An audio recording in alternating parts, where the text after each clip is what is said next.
ആളില്ലാ വിമാനങ്ങൾ ഉയർത്തുന്ന ഭീകരവാദ വെല്ലുവിളികളെ സംയുക്തമായി നേരിടാൻ ഭാരതവും യൂറോപ്യൻ യൂണിയൻ ഭീകരവിരുദ്ധ സേനയായ ഹൈ റിസ്ക് സെക്യൂരിറ്റി നെറ്റ്വർക്കും നാഷണൽ സെക്യൂരിറ്റി ഗാർഡിലെ ഉയർന്ന ഉദ്യോഗസ്ഥരുടെയും സംയുക്ത പരിശീലനം ഡൽഹിയിൽ നടന്നു.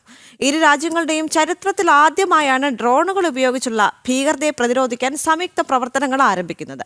ഐസൻ തുടരുന്നുണ്ട്. ഐസൻ, വളരെ അഭിമാനകരമായ ഒരു നേട്ടമായി കൂടി നമുക്കിതിനെ കാണേണ്ടതുണ്ട്. കാരണം സംയുക്ത പരിശീലനം ഡൽഹിയിൽ നടക്കുകയാണ്. ഭീകരതയെ തുടച്ചു നീക്കുക എന്നത് തന്നെയാണ് ലക്ഷ്യം, അല്ലേ? തീർച്ചയായും ദേവിക, ഭീകരതയെയും ഭീകരാക്രമണങ്ങളെയും കൃത്യമായി നിയന്ത്രിക്കുക, അവ ഇല്ലാതാക്കുക എന്ന കൃത്യമായ ഒരു ലക്ഷ്യം ഭാരതത്തിന്റെ അന്താരാഷ്ട്ര നയതന്ത്ര നിലപാടുകളിലുണ്ട്. സ്വാഭാവികമായും ഇത്തരത്തിലുള്ള കൂട്ടായ്മകളെല്ലാം തന്നെ അത്തരം അന്തിമ ലക്ഷ്യത്തിലേക്ക് തന്നെയാണ് മുന്നം വെക്കുന്നത് എന്നതൊരു യാഥാർത്ഥ്യം തന്നെയാണ്. ഈ ഒരു പശ്ചാത്തലത്തിലാണ് യൂറോപ്യൻ യൂണിയൻ രാജ്യങ്ങളുടെ 21 യൂറോപ്യൻ യൂണിയൻ രാജ്യങ്ങൾ ചേർന്ന് 28ഓളം അവരുടെ വിവിധ സേനാംഗങ്ങൾ ചേർത്ത് രൂപീകരിച്ച ഒരു സംവിധാനമാണ് ഹൈ റിസ്ക് സെക്യൂരിറ്റി നെറ്റ്വർക്ക്. ഈ സെക്യൂരിറ്റി നെറ്റ്വർക്കിന്റെ ഉന്നത ഉദ്യോഗസ്ഥരും നാഷണൽ സെക്യൂരിറ്റി ഗാർഡ്സിന്റെ, ഭാരതത്തിന്റെ ഏറ്റവും സ്പെഷ്യലൈസ്ഡ് ആയ ഭീകരവിരുദ്ധ സംവിധാനമായ നാഷണൽ സെക്യൂരിറ്റി ഗാർഡ്സിന്റെ ഉദ്യോഗസ്ഥരും തമ്മിലുള്ള ഒരു യോഗമാണ് 13 മുതൽ 15 വരെ, അതായത് ഇന്നലെ വരെ ഡൽഹിയിൽ നടന്നതെന്നാണ് ഇപ്പോൾ റിപ്പോർട്ടുകൾ പുറത്തു വരുന്നത്. ഔദ്യോഗികമായി അതിന്റെ റിലീസും പുറത്തു വരുന്നത് നമുക്കറിയാവുന്നതാണ്. ഏറെ രഹസ്യ സ്വഭാവം സൂക്ഷിക്കുന്ന ഒരു സംവിധാനങ്ങളായതിനാൽ തന്നെ ഇതിന്റെ വിവരങ്ങളെല്ലാം തന്നെ പുറത്തു വരിക അന്തിമഘട്ടത്തിൽ മാത്രമാണ്.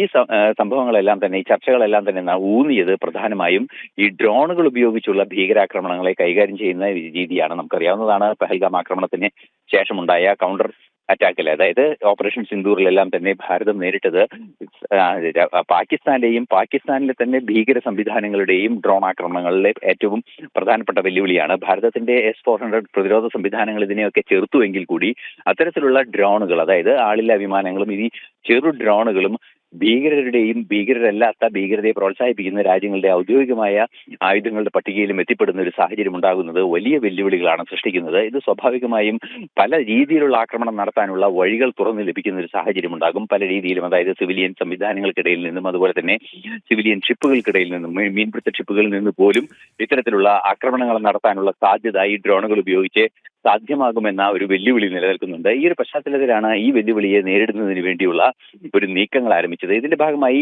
ഇത്തരത്തിൽ ഡ്രോണുകളുടെ സാങ്കേതിക ഉൽപ്പന്നങ്ങൾ, അതായത് ഡ്രോണുകളുടെ ഘടകങ്ങളെല്ലാം തന്നെ ഭീകരരുടെ കയ്യിലെത്തുന്നത് തടയുക, അതുപോലെ തന്നെ ഈ രാജ്യത്തിനെതിരായി പ്രയോജനപ്പെടുത്താവുന്ന സംവിധാനങ്ങളുടെ കയ്യിലെത്തുന്നത് തടയുകയും കൃത്യമായ നിയന്ത്രണത്തോടെ ഡ്രോണുകൾ പ്രവർത്തിപ്പിക്കുന്ന ഒരു സാഹചര്യത്തിലേക്ക് കൊണ്ടുപോവുക എന്നൊരു അന്താരാഷ്ട്ര ധാരണയുടെയും ഒരു സൈനിക പ്രതിരോധ നടപടിയുടെയും ഭാഗമായാണ് ഇപ്പോൾ ചർച്ചകൾ നടന്നത് എന്നാണ് അറിയാൻ സാധിക്കുന്നത്. അത്തരത്തിൽ നടന്ന ചർച്ചകളുടെ അടിസ്ഥാനത്തിൽ ഭീകരതയെ കാര്യക്ഷമമായി ചെറുക്കുന്നതിനും പ്രതിരോധിക്കുന്നതിനും സാധ്യമാവുകയും ഇത്തരത്തിലുള്ള ഏതെങ്കിലും ഭീകരാക്രമണങ്ങൾ, നമുക്കറിയാവുന്നതാണ് പല തരത്തിലുള്ള ഭീകരാക്രമണങ്ങൾ നേരിട്ടൊരു രാജ്യമാണ് ഭാരതം. സ്വാഭാവികമായും യൂറോപ്യൻ യൂണിയൻ രാജ്യങ്ങളിലും അത്തരത്തിലുള്ള വിഷയങ്ങൾ ഉണ്ടായിട്ടുമുണ്ട്. അതുകൊണ്ട് തന്നെ ഇത്തരത്തിൽ വലിയ രീതിയിലുള്ള വെല്ലുവിളികൾ, ഭീകരതയുടെ വെല്ലുവിളികൾ, ഈ ആധുനിക ഡ്രോണുകൾ ഉപയോഗിച്ച് നടത്തുന്ന വെല്ലുവിളികളെ മുൻകൂട്ടി കണ്ടുകൊണ്ട്, അതായത് വരാനിരിക്കുന്ന കാലഘട്ടത്തിൽ ഇത്തരത്തിലുള്ള ഭീകരാക്രമണത്തിന്റെ സാധ്യത മുൻകൂട്ടി കണ്ടുകൊണ്ടുള്ള ഒരു പ്രതിരോധ സംവിധാനത്തിന്റെ തുടക്കമായാണ് ചരിത്രത്തിലാദ്യമായി ഇത്തരത്തിലൊരു സംയുക്ത പരിശീലനം നടന്നത്. ഇതിന്റെ ഭാഗമായി ഉണ്ടാകുന്ന റിസൾട്ടിന്റെ അടിസ്ഥാനത്തിൽ തുടർ നീക്കങ്ങൾ നടക്കുകയും ചെയ്യും. 2022 മുതൽ ഈ രംഗത്ത് സഹകരിച്ച് പ്രവർത്തിക്കുന്നതിന് ഭാരതവും യൂറോപ്യൻ യൂണിയനും തമ്മിലുള്ള നീക്കങ്ങൾ നടക്കുന്നുണ്ട്.